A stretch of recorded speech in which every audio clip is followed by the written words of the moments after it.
ना ये हिंदू हृदय सम्राट है, ना ये कोई बहुत बड़े लोगों को आंखें दिखाने, लाल आंख दिखाने वाले हैं। ये एक साम्राज्यवादियों के और बड़े कॉर्पोरेट्स के बिल्कुल नतमस्तक होने वाले प्रधानमंत्री हैं। अन्य प्रधानमंत्रियों से भी अपने आप को देशभक्त साबित करने में सुबह से शाम तक मेहनत करनी पड़ती है, और वो तभी कर सकते हैं जब बाकी सबको वो देशद्रोही साबित कर दे। और ये कितने बड़े देशभक्त हैं, वो तो हमारे योगी जौन हैं वो हुआ बंगाल में साबित कर, बहुत अपने आप को साम्राज्यवाद के पिट्ठू साबित करने के लिए उतावले हैं, और उन्होंने इसको साबित कर दिया।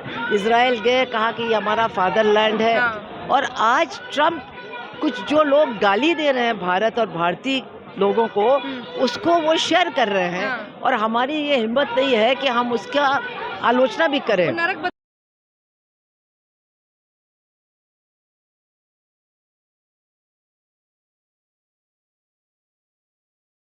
देखिए, मैं आपसे कहूँगी कि जो हम लोगों की भाषा है कम्युनिस्टों की, उस पर बहुत लोग आपत्ति करते हैं कि ये बड़े पिटे पिटाए शब्दों का इस्तेमाल करते हैं। लेकिन आज मुझे लगता है कि जो हमारी भाषा है, जो हमारी परिभाषा है चीज़ों की, वो बहुत से लोगों के समझ में आ रही है।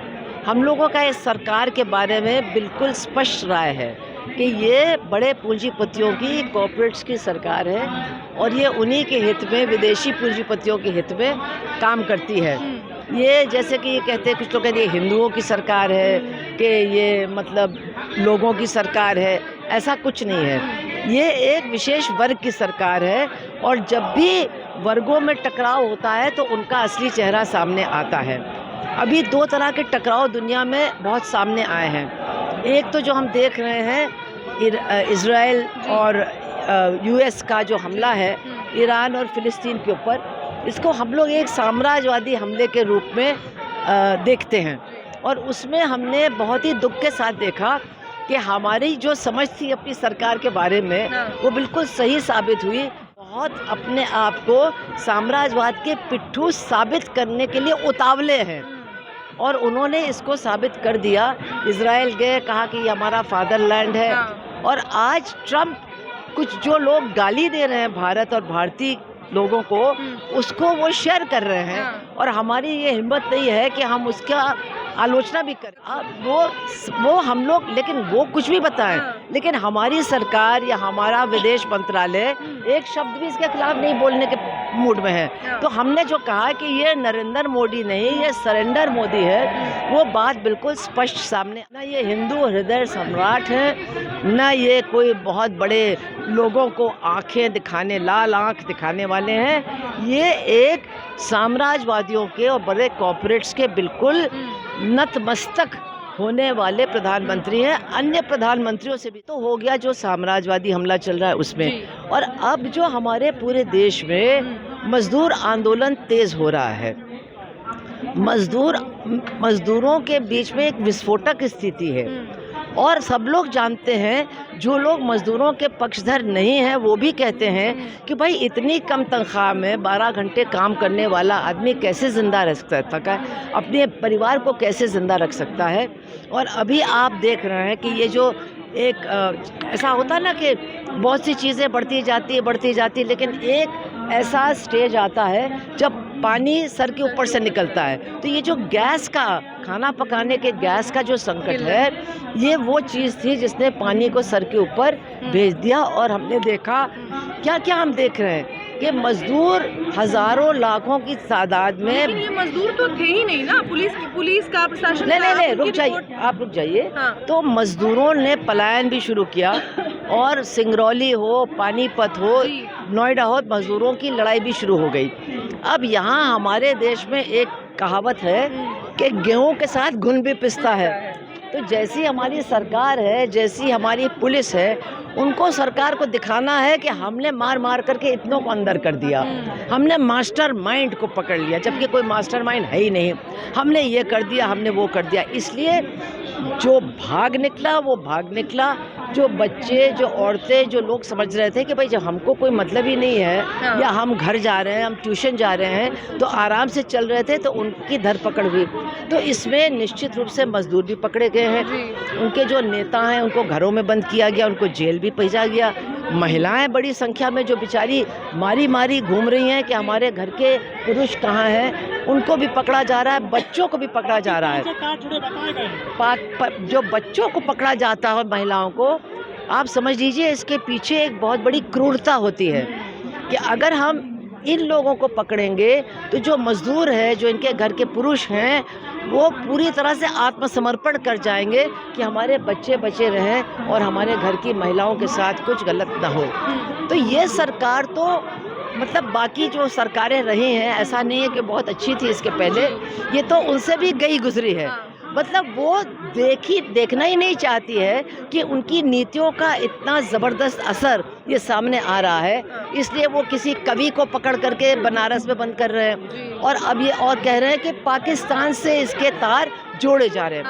यहाँ पर मैं कहना चाहूँगी कि ये बहुत ख़तरनाक बात है, क्योंकि फिर पाकिस्तान में भी अगर कोई उपद्रव होगा उनकी सरकार के ख़िलाफ़, तो उनको भी कहने का मौका मिल जाएगा कि भाई इसके तार भारत के साथ जुड़े हुए हैं। तो इस तरह की बचकानी बेहूदी बातें एक समझदार सरकार को नहीं करनी चाहिए। मैम, इस देश में लोग चिताओं पर जीते चिताओं हाँ, पर लेटे हुए हैं, प्रदर्शन कर हाँ। रहे हैं। और इस देश में जब किसान सड़कों पर आते हैं तो वो खालिस्तानी हो जाते हैं, मजदूर आते हैं तो पाकिस्तानी एंगल दे दिया देखिए, जाता है। इसलिए कि ये सरकार, इसका एक बहुत बड़ा इसको एक कॉम्प्लेक्स है। वो कॉम्प्लेक्स क्या है कि इस सरकार से जुड़े हुए तमाम लोग, इनके एक भी नेता भारत के स्वतंत्रता संग्राम के हिस्सा नहीं थे, कभी नहीं थे। अपने आपको देशभक्त साबित करने में सुबह से शाम तक मेहनत करनी पड़ती है, और वो तभी कर सकते हैं जब बाकी सबको वो देशद्रोही साबित कर दे। और ये कितने बड़े देशभक्त हैं, वो तो हमारे योगी जौन हैं, वो हुआ बंगाल में साबित कर भाषण दिया कि विवेकानंद ने कहा था कि तुम मुझे खून दो, मैं तुम्हें आज़ादी दूंगा, जबकि दुनिया जानती है, छोटा बच्चा भी जानता है कि ये सुभाष चंद्र बोस ने कहा। तो ये दरअसल दर्शाता है कि इनका देशभक्ति, देश आंदोलन, स्वतंत्रता से कोई मतलब नहीं है। इसलिए जो भी इनका विरोध करता है उसको ये देशद्रोही साबित करने की कोशिश करते हैं। अब इन्होंने आंदोलन में कहा ये सब खालिस्तानी हैं, और ये जो मजदूर है वो कह रहे हैं पाकिस्तान से जुड़ा हुआ। कम्युनिस्ट तो हैं ही विदेशियों के हाथ के, वो तो इनके पास और कुछ है नहीं। ये बहुत ही अनपढ़ गंवार किस्म के लोग हैं, जो क्रूर भी हैं, जो गरीब विरोधी हैं, जन विरोधी हैं। इसलिए इनके पास वही पिटी पिटाई भाषा है कि जो भी उनके खिलाफ बोले उसको वो देशद्रोही साबित करें। लेकिन एक बात तो इस बड़ी लड़ाई ने बिल्कुल लोगों के सामने रख दी है कि तुम चाहे जितना धर्म के नाम पर लोगों में नफरत फैलाओ, तुम चाहे जितना धर्म के नाम पर लोगों को आपस में लड़ाओ, जब वही पानी सर के ऊपर से जाएगा तो चाहे किसान हो, चाहे महिला हो, चाहे मजदूर हो, वो एक होकर के अपनी लड़ाई को लड़ने का काम करेंगे। वो विभाजित नहीं होगा, वो आपके खिलाफ एकताबद्ध हो जाएगा। कुछ दिन पहले हमने बाबा साहेब की जयंती मनाई, 135वीं जयंती मनाई। इस देश में मजदूरों को हक दिलाने में सबसे अहम बहुत बड़ा उन्होंने निभाया था। 8 घंटे की चाहे वो शिफ्ट हो, नहीं, महिलाओं को भी, तमाम लोगों को। मात्र उसके बाद भी अब हम देख रहे हैं कि जो लीगल राइट्स है लोगों के, जो उनके पास नॉर्मली, आपके पास अगर आपके ऊपर एक एफआईआर होता है तो आपकी फैमिली को उसकी कॉपी दी जानी चाहिए, 24 घंटे के अंदर आपकी पेशी होनी चाहिए। तमाम लोगों पर, 400 से ज़्यादा लोगों पर एनएसए लगा के उन्हें अरेस्ट कर लिया गया है। 1 हफ्ता हो चुका है, परिवार वालों की शक्ल नहीं देखने को मिली है। लीगल राइट्स लोगों के कहाँ हैं इस देश? देखिए, ये सरकार तमाम संस्थानों को समाप्त कर रही है, और इसमें जो पूरी न्याय को सुनिश्चित करने वाली व्यवस्था है, उसी को सबसे पहले ये बिल्कुल समाप्त कर देना चाहते हैं। तो उनको लगता है कि अगर न्याय की उम्मीद ही लोगों को नहीं होगी तो फिर वो विरोध भी नहीं करेंगे, वो लड़ेंगे भी नहीं, क्योंकि उनको मालूम होगा।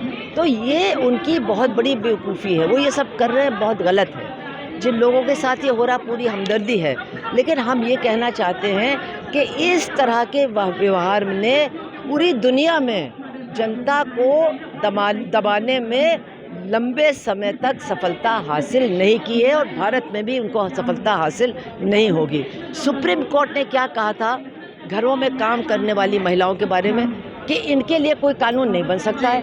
लेकिन वही महिलाएं आज नोएडा में गेटेड कम्युनिटी से निकल करके कितनी बहादुरी के साथ कह रही नहीं हमको तो लड़ना है। देखिए आज हमारे यहाँ ये जो लड़ाई है इसकी एक विशेषता है।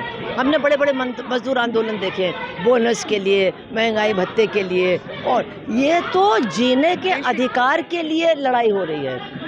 जो मज़दूर आज लड़ रहा है उसके दिमाग में ये बात बिल्कुल बैठ गई है कि हम नहीं लड़ेंगे तो हम मर जाएंगे, हमारे बीवी बच्चे मर जाएंगे, हमारा कोई भविष्य नहीं रहेगा। वो इसके लिए लड़ रहे हैं। तो जब आप किसी को दीवार से बिल्कुल मतलब धकेल करके उसके ऊपर आक्रमण करते तो फिर वो भी पलटवार करता है। और ये हम लोगों का काम है जो ट्रेड यूनियन करते हैं, जो लाल झंडे वाले हैं, कि इनके बीच में हम लोग रहें लगातार, इनके बीच में से लोगों को नेता बनाएं, इस आंदोलन का इनका संगठन बनाएं और पूरे देश में इनके पक्ष में जनमत को तैयार करें। ये हम लोगों का काम है। कितनी सफलता से हम ये करते हैं इस पर बहुत लेकिन एक सबसे अहम सवाल इस वक्त ये है कि इस देश में जो नेशनल मीडिया है उस पर एक सवाल बहुत ज़रूरी है कि जिस तरीके से वो इस पूरे आंदोलन को अब वो योगी जी के बुलडोजर एक्शन से जोड़कर देख रही है कि उन्होंने धमकी दी है कि वो किसी को नहीं छोड़ेंगे। यूपी में किस तरीके से मीडिया के बारे में नरेंद्र मोदी ने गुजरात के दंगों के बीच ये कहा कि मैंने बहुत बड़ी गलती की, मुझे दंगा को मीडिया को मैनेज करने के बाद ये दंगा करवाना चाहिए था। तो वो समझ गए हैं कि अगर मीडिया रहेगा, अगर लोगों तक सच्ची बात जाएगी तो उनके जो हमले हैं वो बहुत कमज़ोर पड़ जाएंगे। लेकिन अब मीडिया को तो उन्होंने मैनेज कर लिया, अपनी जेब में रख लिया। क्या हुआ इसका नतीजा कि अब किसी को भी जो ये मध्य मेन स्ट्रीम मीडिया है, मध्यम मार्गी मीडिया है, वो मध्यम मार्गी हिंदी में दूसरा उसका अर्थ निकलता है, पर आज जो प्रमुख मीडिया है उसके ऊपर से लोगों का बिल्कुल विश्वास समाप्त हो गया है। और लोग अब सोशल मीडिया में जाते हैं, लोग अलग अलग जो लोग आपके जैसे घूम रहे हैं, लोगों का इंटरव्यू ले रहे हैं, उनको ज़्यादा देखते हैं, उनको ज़्यादा सुनते हैं। और अब सरकार के ख़िलाफ़ जो तमाम सोशल मीडिया में चैनल्स हैं, लोग हैं, वो ज़्यादा चल रहे हैं, लोग ज़्यादा उसको देख रहे हैं। तो इसका मतलब ये है कि आज के इस इलेक्ट्रॉनिक युग में सच्चाई को छुपाना और दबाना उतना आसान नहीं है जितना पहले था। पहले तो ये अखबार को बंद कर दीजिए, इमरजेंसी में हमने देखा, अखबार को बंद कर दीजिए तो किसी को कुछ पता ही नहीं चलेगा। लेकिन अब जानकारी हासिल करने के बहुत सारे थिंग है, इसलिए हम आप लोगों को बहुत बहुत बधाई देना चाहते हैं। लेकिन ये तो कि मैंने देखा है, नहीं ये तो है, ये तो परमानेंट इमरजेंसी है। लेकिन आज जो सोशल मीडिया है वो तब नहीं था। आप लोग जो घूम रहे हैं माइक लेकर के, इमरजेंसी के टाइम पर नहीं थे। तो आप लोग भी बधाई के पात्र हो। हम देखते हैं कि अगर लाल झंडा लेकर के लोग जा रहे हैं तो शायद उससे भी ज़्यादा निष्ठा के साथ माइक लेकर के लड़कियां, लड़के, आदमी सब जा रहे हैं। और उनको हमदर्दी मज़दूरों से है, उनको जो पीड़ित पक्ष है उसकी बात लोगों तक पहुंचानी है। तो ये भी एक बात है जिसको हम निश्चित रूप से बधाई देते हुए कहना चाहेंगे।